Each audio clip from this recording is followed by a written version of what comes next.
Alright, let's talk bike racks. Today I want to run you through our bike rack.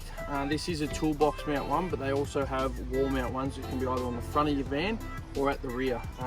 These little straps here are all movable. You can just slide them up and down. We're running 3 bikes on this one, so 2 kids bikes and my adult bike. So I've got those lined up where I need them for the wheels, these little straps. I'll show you how it works now.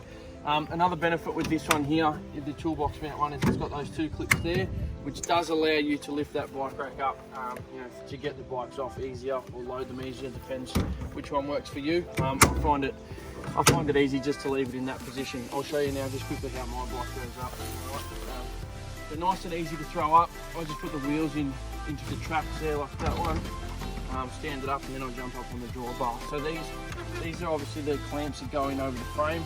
You've got one for each bike there, small, medium and large. Obviously the large one hangs out the further for the last track. Nice and easy just to do them up on the frame, which is really beneficial also, is when you get them tight. There's a key in there that locks that one off. All that does is just allow that to free spin and you can't actually unscrew the bike. So nice and secure as well. Then it's just as simple as grabbing these straps I was talking about, pulling them over the wheels, pulling that down nice and tight.